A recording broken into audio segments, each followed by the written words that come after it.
ایک مختصر سے کہانی کے خاکے پر بات کر رہے ہیں۔ عنوان ہے بے داغ جوانی حیا کا سفر۔ جی اس میں ایک نوجوان لڑکی ہے ہیرا۔ کالج میں کچھ لڑکے اسے تنگ کرتے ہیں اور پھر ان میں سے ایک لڑکے علی میں ایک تبدیلی آتی ہے۔ بالکل۔ تو آئیے دیکھتے ہیں کہ یہ خاکہ حیا اور بے داغ جوانی کے تصورات کو کیسے سامنے لاتا ہے۔ جی ہاں، یہ چند مناظر ہیں مگر ان میں ایک پورا سفر ہے کرداروں کی تبدیلی کا، خاص طور پر ہیرا کا رد عمل یا شاید رد عمل نہ دینا وہ اہم ہے۔ اور استاد کی مداخلت بھی۔ بالکل، اور استاد کی مداخلت ہم دیکھیں گے کہ یہ کہانی کرداروں کے آپ کہیں اندرونی جذبات اور بیرونی حالات کو کیسے جوڑتی ہے۔ تو کہانی شروع ہوتی ہے کالج کیفے سے۔ ہیرا اکیلی ہے، کچھ لڑکے مذاق اڑا رہے ہیں اور پیچھے سے ایک آواز آتی ہے، حیا نہیں ہے زمانے کی آنکھ میں باقی۔ یہ سین تو فوراً ہمیں کہانی کے مول مسئلے پر لے آتا ہے نا؟ جی بالکل، یہ وہ نقطہ ہے جہاں سے کشمکش شروع ہوتی ہے۔ لیکن یہاں دلچسپ بات ہیرا کا رد عمل ہے، وہ خاموش ہے۔ ہاں، وہ کچھ کہتی نہیں۔ جی، خاکہ کہتا ہے اس کی خاموشی میں حیا اور ضبط ہے، یعنی یہاں حیا کو کمزوری کے طور پر نہیں دکھایا جا رہا ہے۔ اچھا۔ بلکہ ایک طرح کی اندرونی طاقت، وقار کے طور پر وہ شور کا جواب خاموشی سے دے رہی ہے۔ یہ ایک اہم نقطہ ہے۔ اکثر تو خاموشی کو کمزوری سمجھ لیا جاتا ہے۔ اچھا، پھر استاد آتے ہیں، وہ لڑکوں کو ٹوکتے ہیں۔ جی، ان کا جملہ بڑا گہرا ہے، زمانے کی آنکھ حیا سے خالی ہو جائے تو دل بھی اندھا ہو جاتا ہے۔ اس کا کیا مطلب لیں یہاں؟ دیکھیں، یہ صرف ڈانٹ ڈپٹ نہیں ہے، استاد اصل میں ایک تعلق واضح کر رہے ہیں۔ تعلق کس چیز میں؟ ظاہری بے باکی یعنی حیا کے فقدان اور اندرونی بصیرت کے ختم ہونے میں۔ گویا حیا صرف آنکھوں کی شرم نہیں، اس کا تعلق دل کی روشنی سے بھی ہے۔ واہ، مطلب جب حیا جاتی ہے تو صحیح غلط کی تمیز، دل کی آنکھ، وہ بھی متاثر ہوتی ہے۔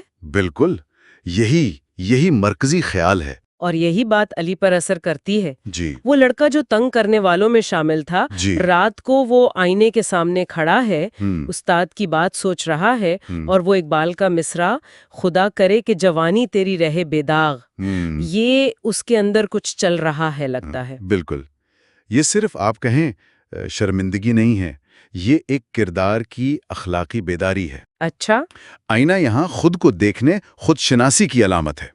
وہ اپنی جوانی کو صرف طاقت کے طور پر نہیں دیکھ رہا، بلکہ استاد کے الفاظ اور وہ شاعری، اس کے ذریعے وہ جوانی کو ایک پاکیزہ امانت بے داغ کے طور پر سمجھنے کی کوشش کر رہا ہے۔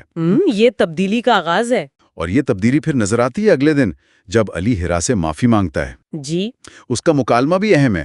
وہ کہتا ہے، شاید ہم بھول گئے کہ جوانی صرف طاقت نہیں، ذمہ داری بھی ہے۔ ہاں، یہ بہت اہم نقطہ ہے۔ کہانی یہاں جوانی کے روایتی تصور کو چیلنج کر رہی ہے۔ مطلب صرف طاقت، جوش، آزادی والا تصور؟ جی، علی کا کردار سمجھ رہا ہے کہ جوانی ذمہ داری بھی ہے، دوسروں کا خیال رکھنا، اپنے عمل کے نتائج کو سمجھنا، یہ بے داغ جوانی کے تصور سے جڑا ہوا ہے۔ یعنی ایسی جوانی جو اپنی پاکیزگی کا خیال رکھے۔ بالکل، اپنی اخلاقی ذمہ داری کو سمجھے۔ اور پھر ہیرا کا جواب، بے داغ جوانی، یہی اصل جیت ہے۔ یہ تو جیسے پورے خیال کا خلاصہ ہے۔ بالکل، ہیرا کا یہ مختصر سا جملہ پوری کہانی کے پیغام کو سمیٹ لیتا ہے کہ جیت ہنگامے میں نہیں، دوسروں کو نیچا دکھانے میں نہیں، بلکہ کردار کی پاکیزگی میں ہے۔ جی، اپنے کردار اور اپنی اقدار پر قائم رہنے میں ہے۔ بے داغ رہنا یہی اصل کامیابی ہے۔ تو اگر ہم مجموعی طور پر دیکھیں، یہ خاکہ حیا کو کیسے پیش کرتا ہے؟ کیا یہ صرف شرم ہے؟ نہیں، بالکل نہیں۔ یہ خاکہ حیا کو شرم یا آپ کہیں صرف جھجک تک محدود نہیں رکھتا۔ تو پھر کیا ہے؟ اسے ایک فعال قوت کے طور پر دکھایا گیا ہے۔ یہ خودداری ہے، اندرونی طاقت ہے، ایک روشنی ہے جو صحیح اور غلط میں تمیز کرنے میں مدد دیتی ہے۔ جوانی کا تصور اسی حیا سے جڑا ہے، یعنی ایسی جوانی جو اپنی پاکیزگی، اپنی ذمہ داری، ان کو مقدم رکھے۔ کہانی کا اختتام بھی بڑا پرسکون ہے۔